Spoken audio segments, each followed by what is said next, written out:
Halo Kang, ini adalah ThinkPad T14s generasi ketiga dan di bawahnya adalah ThinkPad T14s generasi kedua. Jadi kebalik ya, saya nge-review yang generasi ketiga dulu baru generasi kedua. Beruntung banget saya mendapatkan unit ini jadi bisa saya bandingkan. Jadi ini kan harganya si T14s generasi ketiga ini masih 6 jutaan tebal, 7 jutaan hingga 8 jutaan ya. Sedangkan T14s generasi kedua itu mulai dari 5 jutaan, 6 jutaan, 7 jutaan ya. Apakah memang perbedaan 2 juta itu signifikan atau sebenarnya enggak? Atau bahkan malah mungkin T14s generasi kedua itu lebih worth it ya.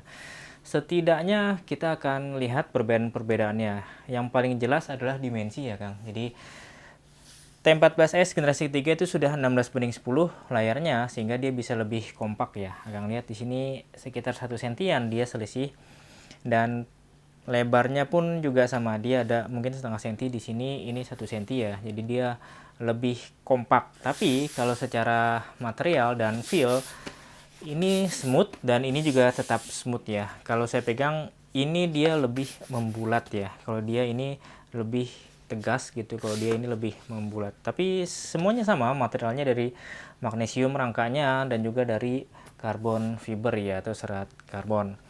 Porta koneksi dia nggak beda secara posisi. Ini masih USB-C, USB-C juga, tapi dia ada extended ya. Jadi ada extended di sini kalau mau menambahkan LAN. Kalau di sini berarti kan harus dari USB-C-nya saja. Ini HDMI 2, ini USB A 3,2 Gen 1 ya. Nah, cuman USB-C-nya di sini ini sudah USB 4. Ada satu yang USB 4, sedangkan di sini belum USB 4. Dua-duanya belum USB 4. Dua-duanya bisa kita gunakan untuk ngecas, dan seperti biasa ada LED indikator di sini kalau kita ngecas. 90% itu putih berubah ke atas sampai 100%. Nah, kalau dia di bawah itu dia berwarna oranye. Cabut saja kalau memang sudah 90. Atau kita pasang threshold seperti biasa. Nah, di sisi lain sebelahnya ini exhaust memang ada di sini ya, mengganggu nggak mengganggu. Kalau saya jarang pakai mouse kecuali saat ngegame, itu juga agak mengganggu sih. Hanya ada exhaust, smart card reader juga ini opsional, yang ini tertutup ya. Dan ini exhaust, ini juga Kensington lock. Di bagian belakang itu polos, nggak ada bedanya sama sekali ya, nggak ada apa-apa maksud saya gitu. Ini jelas beda, dan engsel-engsel ini kuat ya Kang, jadi kita nggak perlu ragu-ragu buka tutup segala macam, dan dia bisa kita buka hingga 180 derajat merebah gitu. Bagaimana dengan bagian dalamnya? Akan lihat di sini, ini dia bezelnya generasi kedua itu masih tebal ya. Jadi tuh lihat di sini, sedangkan generasi ketiga dia sudah agak tipis. Bagian atasnya pun sama, dia sudah lebih tipis sedikit. Ada fingerprint, di sini juga ada fingerprint, ada IR kamera, di sini juga fingerprint dan IR kamera sama, tapi baik lagi itu varian ya Kang. Sama-sama matte layarnya, sama-sama ini juga layar sentuh, yang ini juga layar sentuh sama ya. Tapi lagi-lagi itu juga varian.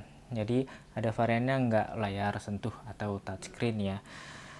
Ini NTSC-nya itu paling sekitar 45% atau sRGB-nya 66%. Ini juga sama, sRGB-nya 66%. Jadi memang khasnya laptop bisnis banget, yang itu kita sayangkan. Di seri T dengan S itu masih ada layar dengan gamut itu nggak nyampe 100% ya. Tapi ya nggak apa-apa, ini kan laptop bisnis.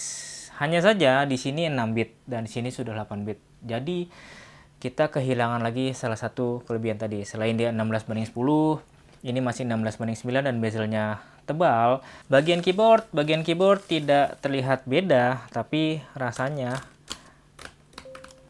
saya lebih suka di sini sedikit saja.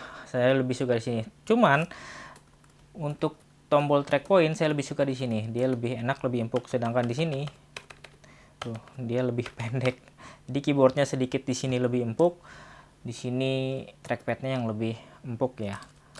Tapi keyboardnya masih khasnya ThinkPad yang banyak sekali LED indikator dan FN tertukar. Kalau memang Akang nggak perhatikan atau baru tahu ThinkPad gitu ya, dia FN dan kontrolnya tertukar, tapi bisa kita tukar di BIOS ataupun nanti di Lenovo Vantage. Dia juga keyboardnya bisa nyala, ini juga bisa nyala, tapi ada juga varian yang nggak bisa nyala. Akang kalau misalnya lihat di foto, Lihat saja tanda di sini ya, di spasi. Itu selalu begitu. Kalau memang dia bisa nyala, dia ada di sini nyala gitu ya. Speaker ini sama-sama suaranya keluar suaranya dari Dolby Audio System, jadi nggak ada bedanya. Dia cukup saja, untungnya sudah menghadap ke atas 2 watt ya, stereo.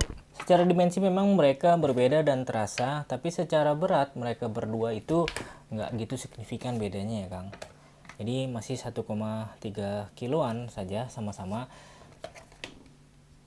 Jadi bedanya nggak signifikan, 1,3 kiloan, 1,3 kiloan ya. Dan kalau kita lihat di bagian bawah, ini rubber fitnya agak berbeda sedikit, tapi dia berfungsi aja sih. Tuh, lumayan untuk menjaga si T14S, dan ini yang generasi kedua, dia lebih kecil. Nah, masih lebih bagus yang generasi ketiga ya. Untuk urusan performa, dua-duanya sudah mampu ya. Mau Akang main game, mau rendering, editing video, itu sudah oke. Secara benchmark memang T14S generasi ketiga ini lebih unggul, tapi bukan berarti T14S generasi kedua ini nggak bisa dipakai untuk itu tadi semua. Bisa ya. Benchmarknya memang unggul, ini juga sudah cukup banget sih. Misalnya untuk main game Valorant, ini juga bisa pakai baterai saja, anteng di 60 frame per second kalau baterai saja. Tapi kalau misalnya kita naik gitu ya, kita cas maksudnya, bukan naik, itu juga naik FPS-nya itu di 100-an FPS. Tapi kalau low kondisinya ya, saya belum coba ke medium. Kalau ke medium pun saya rasa masih bisa di 90-an, tapi kan Valorant butuh kecepatan ya. Kemudian di Wuthering Wave memang dia sempat di 15-an, tapi rata-rata 15 sampai 30-an dan masih playable, maksudnya ya masih bisa kita mainkan dengan settingan performance. Wuthering Wave jadi kita bisa ngatur, dan ketika kita naik ke balance dia sudah disebut Legia. Nah, kalau kita naik lagi ke quality itu dia disebutnya overload. Udah memang nggak bisa digunakan. Untuk main bola, eFootball itu bisa jadi 30-40an frame per second asal grafisnya kita set menjadi low. Jadi memang secara performa walaupun di atas kertas ini menang, tapi bukan berarti ini lagi-lagi tidak bisa kita untuk main game atau rendering. Untuk kerja-kerja teknik memang tidak disarankan karena memang tidak ada GPU terpisahnya. Tapi untuk AutoCAD 2 dimensi itu masih oke saja sih. Misalnya kuliah, belajar, itu masih oke untuk 2 dimensi. Yang menjadi perbedaan adalah karena ini menggunakan Ryzen 6000 yang TDP-nya 28, sedangkan di sini bawahnya 15, saya temukan sistem di sini lebih dingin. Jadi sistem pendinginan di sini ketika main game juga dia terjaga di 70-an, sedangkan di sini 80-90 ya, sempat menyentuh 80-an ke atas di sini. Nah, kalau di sini di sistem terjaga 70-an. Sama-sama kipasnya itu tenang ya, nggak berisik sama sekali. Bagian dalamnya sebenarnya sekilas nggak kelihatan beda ya Kang. Memang nggak beda sih. Pertama baterainya.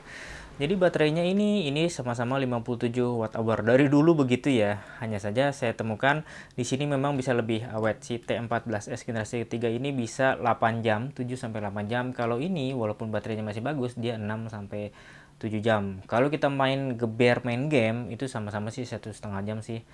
Sama ya. Kemudian ke heatsink fan-nya juga dia nggak beda ya, sama-sama single, dua-duanya single, maksudnya kipasnya single, heat pipe juga single ya. Hanya saja memang di dalamnya sini ini yang berbeda. Jadi ini Ryzen 5000, ini Ryzen 6000, Zen 3 Plus, Zen 3 biasa, RDNA 2, ini AMD Radeon Vega saja. 6 nanometer, 7 nanometer, tapi jumlah core-nya sama-sama 6. Jumlah core yang lebih banyak tentu lebih baik untuk rendering. Tidak seperti kompetitornya si darah biru itu yang masih 4 saja ya. Generasi ke-11 itu kan dia itu masih 4 saja. Yang ada beda adalah di sini. Ini Wi-Fi-nya dan ini Wi-Fi-nya. Jadi Wi-Fi sini sudah solder, di sini belum. Jadi T14S generasi kedua saya bilang ini menang. Hanya saja dia tidak ada slot WW1 card. Ini ada slot WW1 card untuk modem, ini sama sekali nggak ada. Yang artinya kita tidak bisa menambah lagi SSD tambahan. Ini juga nggak bisa sebenarnya sih Kang. Hanya saja di sini juga ada varian, saya cek di spek, ada varian yang memang kalau ada modem dia ada. Jadi kita bisa pakai SIM card ya. Di sini nggak ada tapi ada slotnya, tapi memang nggak bisa. Jadi sama aja. Nah, kemudian SSD yang bisa kita ganti ini SSD. Ini SSD-nya sudah generasi keempat, yang di sini masih generasi ketiga. USB-C untuk tempat charger juga sama-sama nggak bisa kita cas. RAM-nya ada di mana? Saya rasa RAM-nya ada di balik motherboard ini. Sama-sama nggak bisa kita upgrade. Pilihannya ada 8, 16, dan 32. Ini DDR5 6400, ini DDR4 4200. VRAM bisa kita atur di BIOS. Karena ini 1616, jadi maksimal bisa ditambahkan lagi ke VRAM dari sistem itu 8 GB ya. Kita set auto itu bisa, kita set tambah 2, tambah 4 itu juga bisa. Hanya saja di sini dia sudah ada VRAM 1 GB. Jadi si Radeon Vega itu sudah punya RAM 1 GB. Lebih banyak sedikit daripada ini ya, Kang.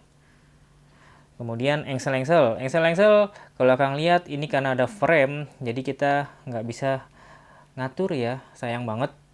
Ini dua-duanya nggak bisa saya buka displaynya dengan satu tangan karena memang ya ini dia mentok. Kalau saya atur berarti harus buka dulu layarnya baru kita atur, itu agak repot.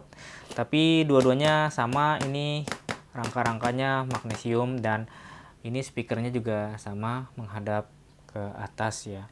Baterai BIOS itu ada di balik sini ya. Saingannya saya rasa akan sangat sengit dengan HP EliteBook 845 G8. Secara value HP itu susah banget untuk dilawan ya, Kang. Jadi RAM-nya masih ada 2 slot, semua tadi bagian dalamnya bahkan masih bisa kita ganti sendiri, kecuali keyboardnya ya sama seperti ini. USB-C-nya nggak disolder, tapi lagi-lagi layar juga sama, dia mengalami hal yang sama, IPS matte 6 bit. Dan di HP itu dia VRAM-nya nggak bisa kita atur sefleksibel ini ya, jadi plus minus memang, Kang. Ada juga T14 generasi kedua yang sudah saya review juga tanpa S. Nah, itu ada slot RAM 1, tapi memang secara fisik lebih besar, secara berat lebih berat, secara feel juga lebih enak ini. Lagi-lagi nanti balik lagi ke kebutuhan Akang sekalian. Seperti biasa, link saya taruh di deskripsi, tapi kalau Akang pengen mampir ke toko saya di Dikitings ya, saya sudah ganti dari etalase ke Dikitings, silahkan Akang cek recek di sana. Terima kasih sudah menyaksikan. Salam Diki Sekretariat.